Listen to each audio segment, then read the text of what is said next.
Hello everyone, I'm Irma Baker. Welcome to our show. It's wonderful to have a repeat guest here, someone we always enjoy having with us, and that is Mark Ludwig. He is a naturalist with the Medina Park System, and my gosh, Mark, we have such an interesting topic today. Yes, coyotes today. Yeah, we're talking about those coyotes that have seemed to spring up all over our neighborhoods. Yeah. And everywhere in our area now I'm hearing, and I've encountered them myself, and I imagine you've had them up close. Yeah, and over the years, I really, and I'll kind of give you a quick history of me learning about coyotes. And I worked at the national park in the late 90s. And I remember that they talked about, having coyotes in the park. And I was like, what, coyotes? So that was like my first, and this was 97, I think 98 or so, that I first learned about coyotes in this area. And then I realized, doing some research on it, that they actually came into Ohio around 1919. So they've been here for a while. I'm not sure exactly when they came into Medina County officially, but they've been around, so. And that's surprising. Yeah. We think of coyotes as being maybe out in the Wild West. You see them in the Arizona logos and things like that. But coyotes in our backyards. It's pretty amazing, their history, and with most animals, they either have to adapt or they don't survive. And a coyote has adapted, and that's why they do so well. That's why they've really survived so well over the years.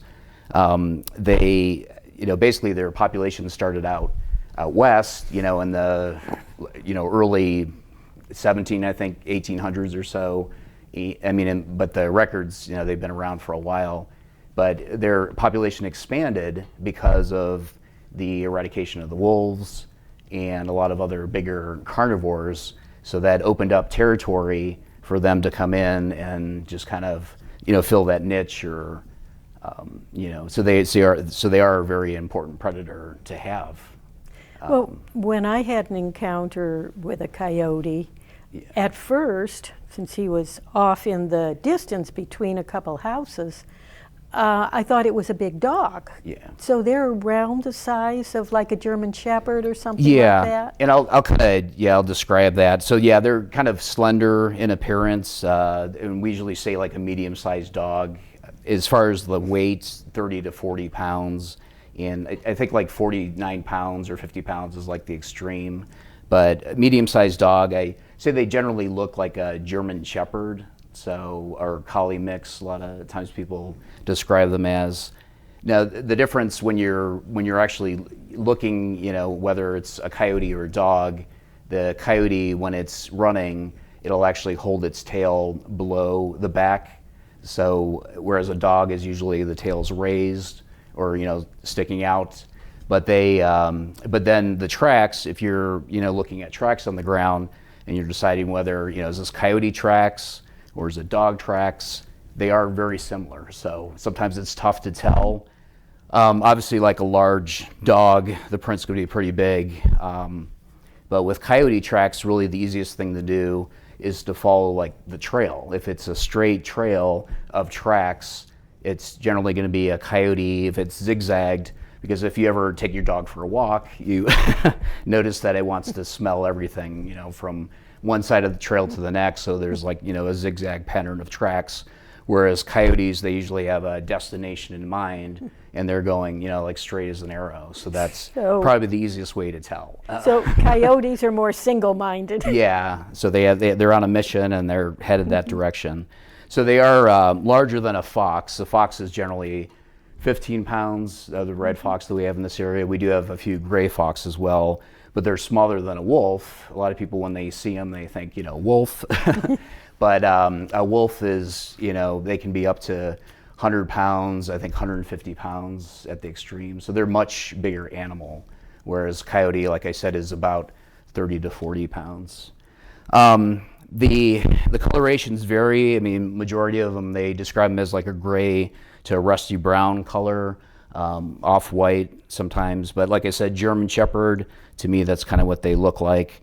But like really fox-like, narrow They are the largest member of the canid family in Ohio. So the other two, of course, being the gray fox and the red fox. But they also have been referred to as brush wolf, prairie wolf, coy dog, coyotes, and then what I say eastern coyote. But the interesting thing is that for a number of years, people always said, do they have like a hybrid? Or they, do they have wolf DNA in them, as well as dog DNA? And I guess for years we never knew what to tell people. A lot of the information that I get today that I'm going to be talking about is from Stan Garrett, and he's works for the Ohio State University. He's actually working at a research project called Urban Coyotes. And if you Google that, you can go to the website, and it's this really long study of coyotes in the city of Chicago. So you have millions of people, living in the city. I don't even know what the estimates are up to now, but you have, thousands of coyotes living amongst, these people. And so a lot of this research is coming from there. And he was actually saying that they do have the east of the Mississippi, the coyotes in our area do have a small bit of wolf DNA, and then also interesting dog DNA. So a very small, tiny bit. So they are bigger in the east of the Mississippi than they are out west. A lot of that, I think, has to do with food too. There's more food availability here, which we'll get to in a second. But their populations are really good. I mean, people always ask us, what are the populations in Ohio? I mean, they're excellent. I mean, they're doing really well in Ohio. So they're in all 88 counties. They've entered Ohio in about 1919, I said. But they're all over pretty much North America. I guess the exception would be like way up into the tundra and places like that.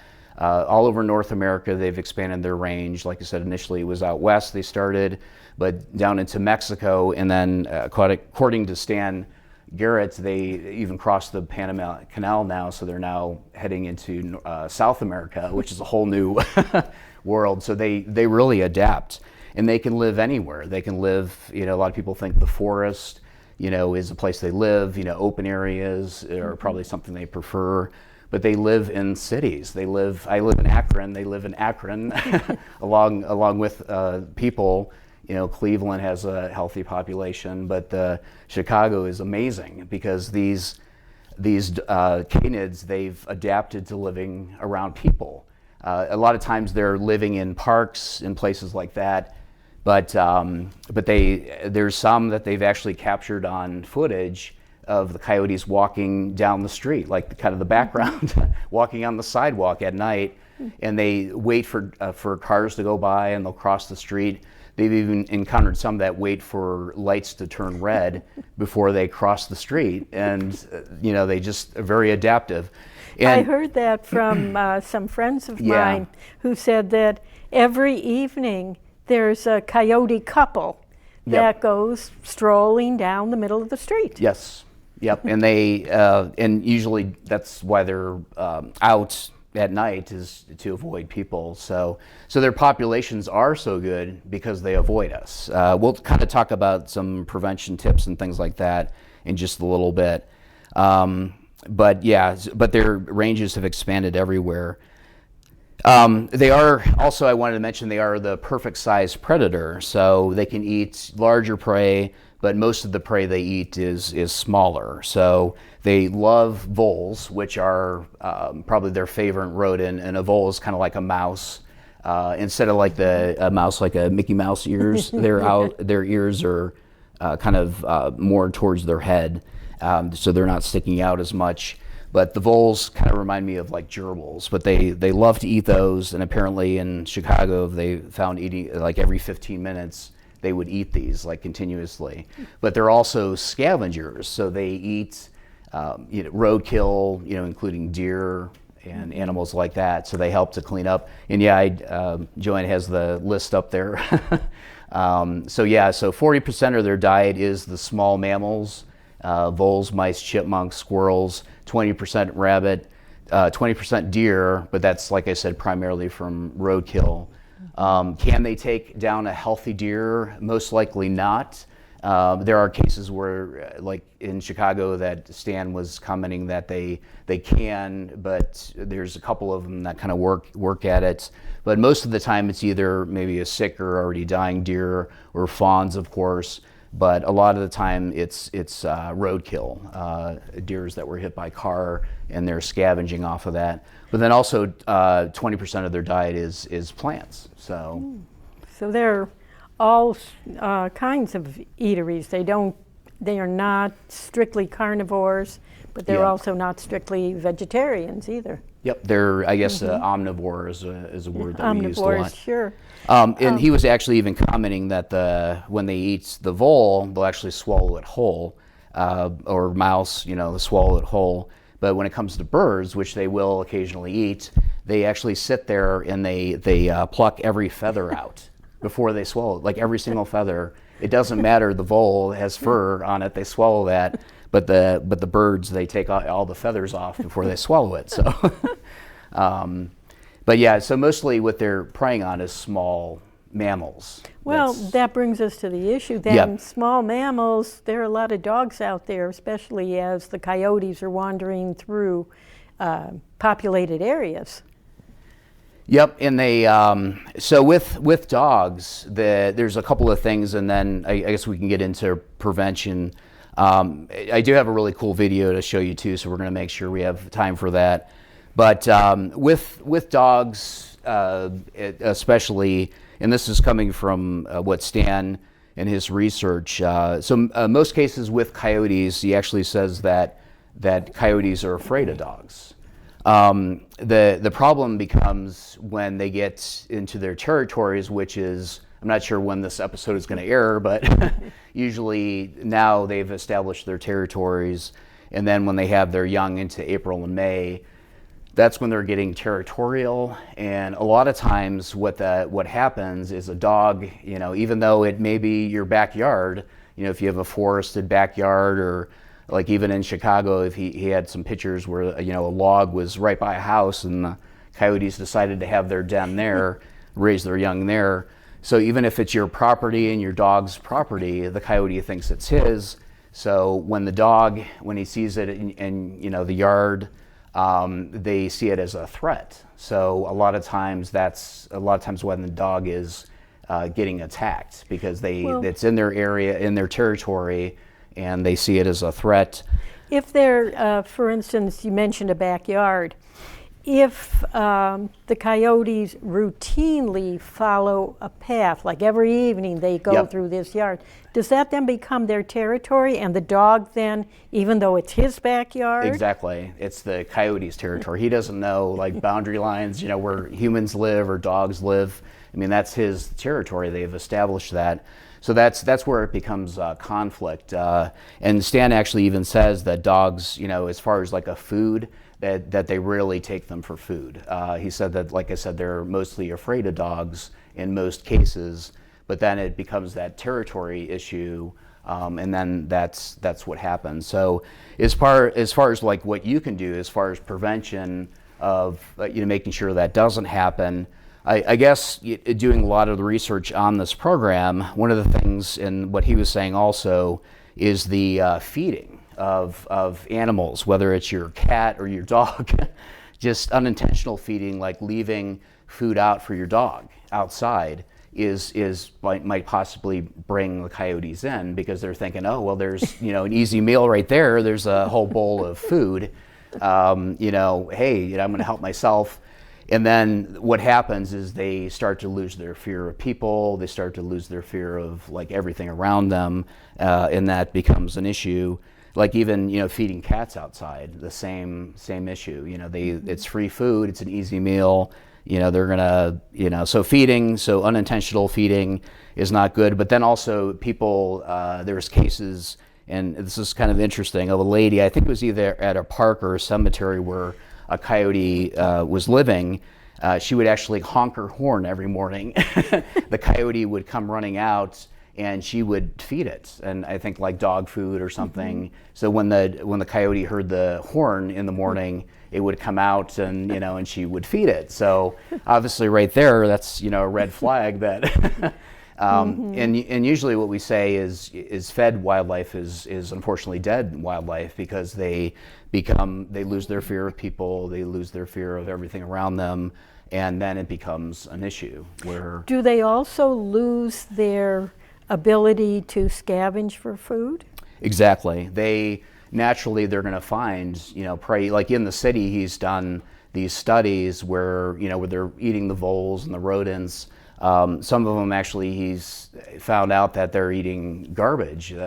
Some of the favorite things he was saying was fried chicken and donuts. So, but some of the coyotes, would eat like a completely natural diet.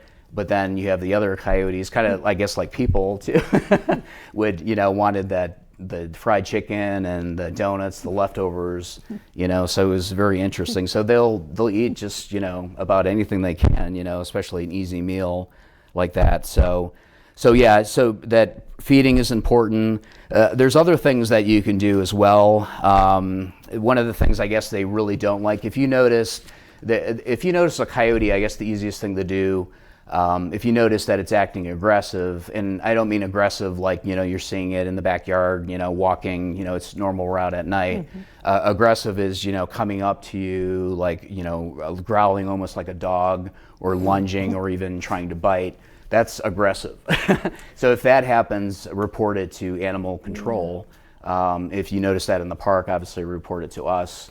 But sometimes coyotes will check you out, especially this time of year, and then as we get into April, and they see you like in their territory, and they're trying to, they're wondering what you're doing here. This is the coyotes thinking, this is my territory. What are you doing in my territory? So a lot of times they'll make sure, like to escort you out of their territory, or they'll watch you. So sometimes that has happened. But that's not aggression. That's just, what are you doing in my territory? This is mine. So, what should you do in those situations? The one thing is if you notice if it is coming, get rid of obviously the food that you're leaving out, if you're leaving food outside, because that will attract them. But they say actually like a can of rocks, like almost like a hazing kind of thing, shaking the rocks. Apparently they don't like that. And if they do like approach you, they say, with like any wild animal, they say don't run, because that triggers, like an instinct in them. I was just going to ask so that. don't run, so just make yourself bigger, just shout at it, just say, hey, get away, throw something at it, and this is like aggressive coyotes, if they're coming in, being aggressive. But they even said, like, if you're walking your dog, pick up your dog, because the instinct of your dog may be to run, and you and the dog running is not good. So actually pick up your dog if a coyote is approaching, and just scaring it, just to say, hey, just get away, But it's a very rare occasion that it actually does happen. I mean, that they'll actually attack dogs or attack people. It's very rare that it happens, but like a lot of times when it is happening, it's for a number of reasons. One, the coyote, like we talked about, could lose the fear of people, and then the other incident is if the dog coyote is sick, if it has rabies or something, not thinking right.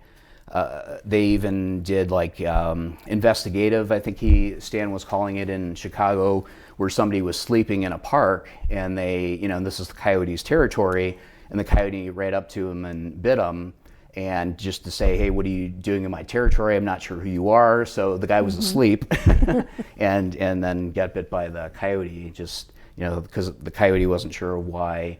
That's not exactly the kind of wake-up call that anybody so, wants. I'm sure the guy was startled, but yeah, they really, like I said, it's a very rare case that they do go after pets.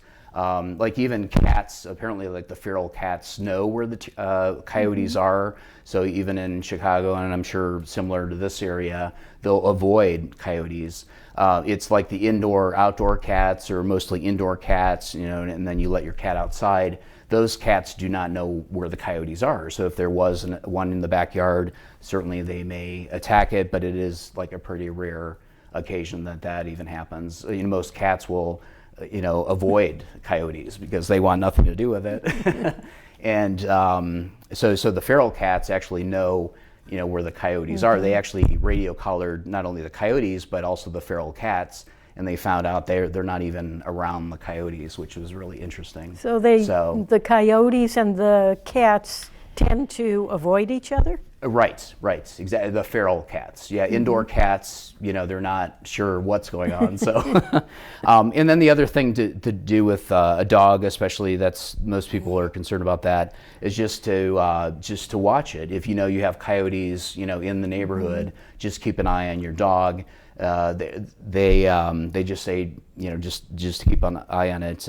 If it's a problem, like I said, if it's aggressive, report it to animal control. But there's other things you can do, like fencing, even though the fence apparently has to be pretty tall. I think they said like 5 or 6 feet, because coyotes can jump. But even the floodlights are another thing. I wrote a whole list of things. So yeah, it's just kind of supervising your dog in your backyard, just looking, making sure that he's safe. And this is, if that coyotes are around.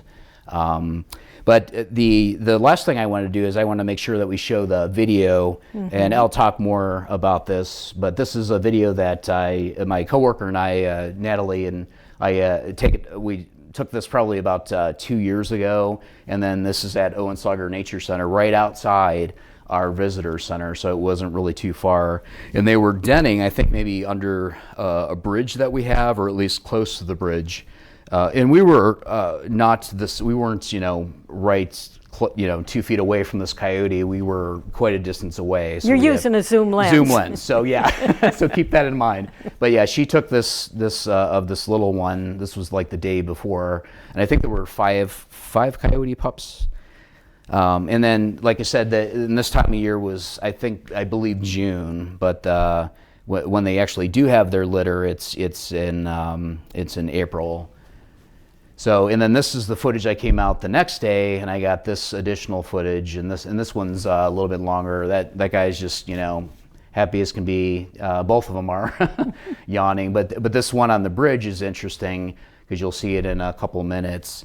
Do they tend to be aggressive when their litters have been born? Yes, and that's the thing. Like I said, this time of year, the parents, I'm sure, were watching me, even though I was probably 100 yards away or more. We have a really strong spotting scope, so I wasn't right next to this. But I'm sure the parents were watching them at this time as they were playing on this bridge. So the parents are always around. And then, like I said, that's, what happens, like if a dog ran into this territory at this time, of course the coyote is going to be like, this is a threat to the pups, and a threat to me. So is there enough natural food for them out in the parks and the neighborhoods and that? Yep. Yeah, they're, like I was saying, most of their diet is small mammals, including the voles. So this guy is interesting because he was actually checking out it's called a tiger beetle, and it's a really pretty metallic green beetle that was on the bridge, and he was actually chasing it. And here, the next, a couple of frames.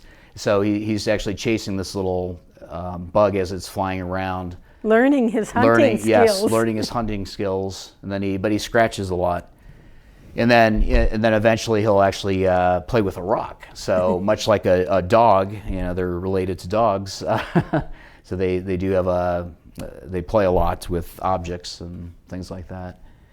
But the raising litter, like I said, the litters near the people is when they're high alert, most vulnerable. And just a couple of things about the parents. They are very monogamous, so they pretty much, when they're grouped together with a mate, they stay with the mate for life. They are great parents. They've actually even known to adopt coyote pups. So if there's maybe parents that were killed or something, and there's coyote pups around the area, they will actually adopt them. So, and about 3 weeks of age, they'll actually leave the den. So under the parent supervision, of course. They are technically, they do form groups of I have about 5 to 6 adults and young. Sometimes the young will stay with them.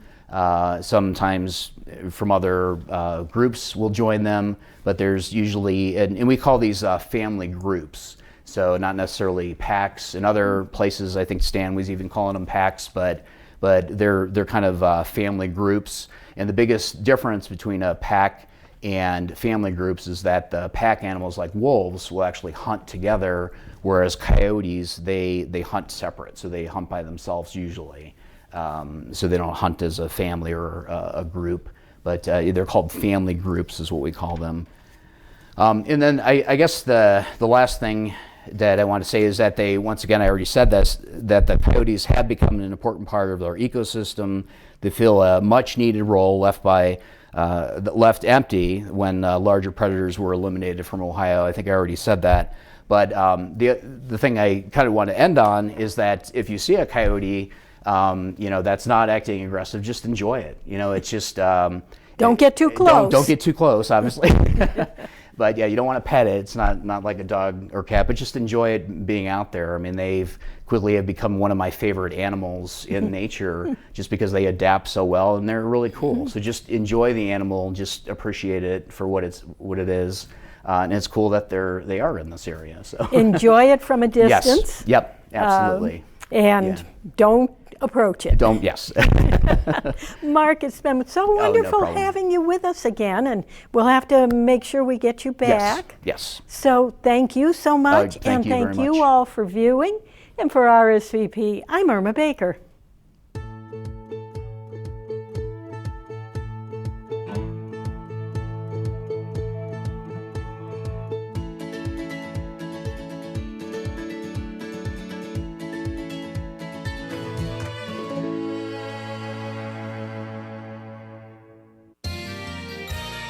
You are watching WCTV, Wadsworth Community Television.